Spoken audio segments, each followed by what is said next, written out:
आखिरी बार मेरा यहाँ आना हुआ और हर बार मन में एक ही तकलीफ होती थी कि हमारे ये झुग्गी के भाई बहन हमेशा इन्हीं हालातों में यहाँ रहे, एक इंच भी बस शुक्रिया। आप लोगों के लिए बेहतरी के लिए काम हो नहीं पाए थे।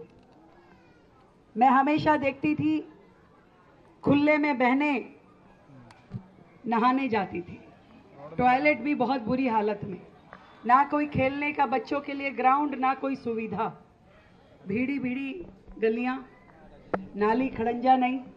हम भी जब यहाँ से गुजरते थे तो साड़ी ऊपर करके कीचड़ में चलते हुए ही आते थे। जब एक दिन मैं रात में यहाँ रुकी झुग्गी के अंदर, तो मैंने देखा कि किस तरीके से एक छोटे से कमरे में पर्दा डाल करके वहीं नहा लिए, गली में ही। मैं पूछा कि रात को अगर टॉयलेट जाना हो तो कैसे करते हो? नहीं, गली में पर्दा लगाया हुआ है कि ठीक है पर्दा लगा के नाली पे बैठ जाओ और बहुत इमरजेंसी है तो फिर जाओ आधा किलोमीटर दूर शौचालय पे। ऐसी परिस्थितियों में सालों से हमारे झुग्गी के भाई बहन रहते हैं और कभी कांग्रेस रही, कभी आम आदमी पार्टी ने राज किया। मैं आज ये कहते हुए जरा भी मुझे संकोच नहीं है कि सालों तक इन दोनों पार्टियों ने बेवकूफ बनाया झुग्गी के लोगों को, ये कह के कि बीजेपी को वोट मत देना, बीजेपी आएगी तो आपको ये हो जाएगा वो हो जाएगा। पर मैं आपको बताना चाहती हूँ कि आप लोगों के सहयोग से, सम्मान से बीजेपी सत्ता में आई है, वो सिर्फ इसलिए कि झुग्गी वालों को बेहतर जीवन मिले, बेहतर सुविधाएं मिले।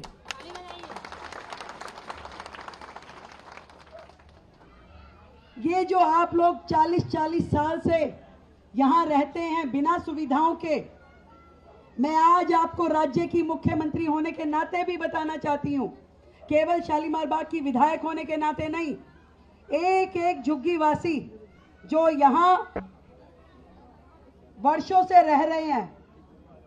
देखो कल कोई आकर के झुग्गी डाले तो उसकी गारंटी नहीं भाई। जो पहले से 5 साल पहले से 10 साल पहले से यहाँ रह रहे हैं, अपना जीवन यापन कर रहे हैं, उन सब के लिए कहना चाहती हूँ, जब तक आप लोगों को पक्के मकान नहीं मिल जाते आप यहीं रहेंगे और पूरी सुविधाओं के साथ रहेंगे।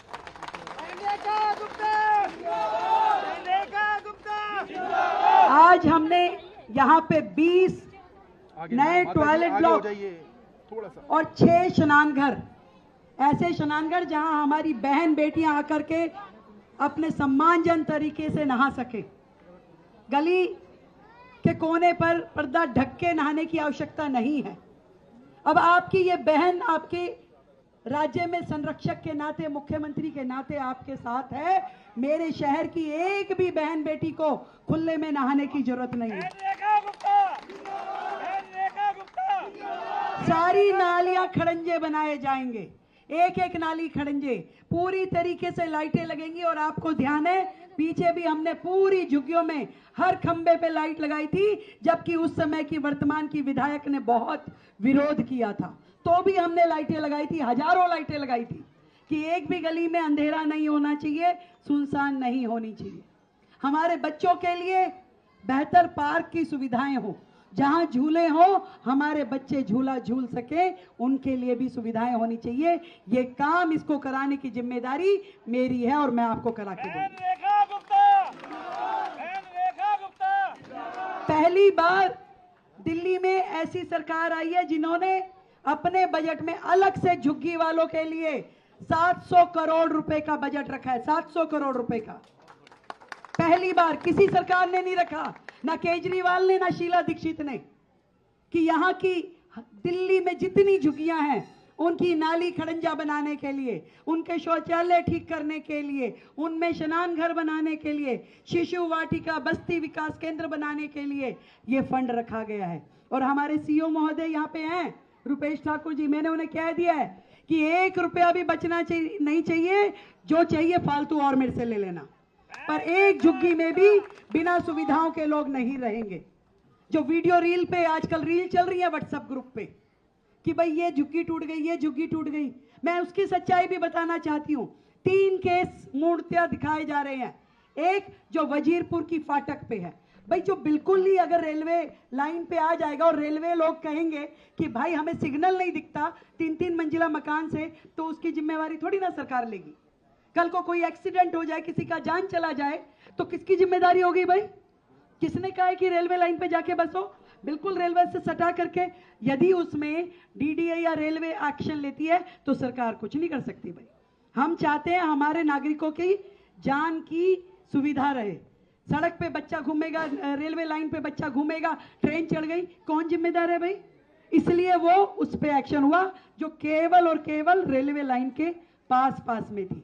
दूसरा जो मद्रासी कॉलोनी में हुआ, मद्रासी कॉलोनी वाला जो बड़ा नाला बारापूला का वहां से जाता है, बिल्कुल वो लोग नाला पे बैठे थे, जिसके कारण से 2023 में दिल्ली में बाढ़ आई। क्यों? क्योंकि एक भी मशीन सफाई वाली नाले तक पहुंच नहीं पाती थी और नाला पूरी तरह भर गया, बाढ़ आ गई, घुटने घुटने और कमर कमर तक पानी हो गया। तो माननीय कोर्ट ने आदेश दिया और एक बार नहीं 3 बार अपनी सुनवाई में कहा कि भाई रास्ता खाली करवाओ ताकि जेसीबी और मशीनें नाले पे जाके सफाई कर सके। तो उसमें सरकार क्या करेगी भाई? कोर्ट का ऑर्डर होगा तो सरकार कुछ कर पाएगी कि नाला साफ करना है? अभी नाले का रास्ता रुक गया। और तीसरा केस जो वजीरपुर पे जेलर वाला बाग की झुग्गी थी, वहां पे स्वयं माननीय प्रधानमंत्री जी ने 1675 फ्लैट दिए। भाई जब जिसको फ्लैट मिल गया उसके बाद तो जगह खाली करनी पड़ेगी ना। आप सोचो कि वो फ्लैट भी ले ले और यहां भी रह ले, तो ऐसे तो बात नहीं बनेगी। तो जिसको फ्लैट मिलता जाएगा उसको खाली करना पड़ेगा। और यदि उस फ्लैट मिलने के बाद भी कुछ और लोग आकर के जो कि एलिजिबल नहीं है और वो अगर अपना कहें कि नहीं हमको भी चाहिए, तो भाई ऐसे कैसे काम चलेगा? तो जो एलिजिबिलिटी है, जिनके नाम पे हुआ उनको दिया गया, 1675 परिवारों को दिया गया। उसके बाद यदि वहां पे 150 परिवार बच गए और वो कहें कि हम तो इस झुग्गी को खाली नहीं करेंगे, तो वो उसमें हम तो कुछ नहीं कर सकते। तो केवल ऐसे 3 उदाहरण हुए हैं। इसके अलावा दिल्ली में एक भी झुग्गी के अंदर ना कोई हाथ लगाने गया, ना उसको किसी प्रकार की तकलीफ दी और ना कभी आगे होगी, चाहे अब तक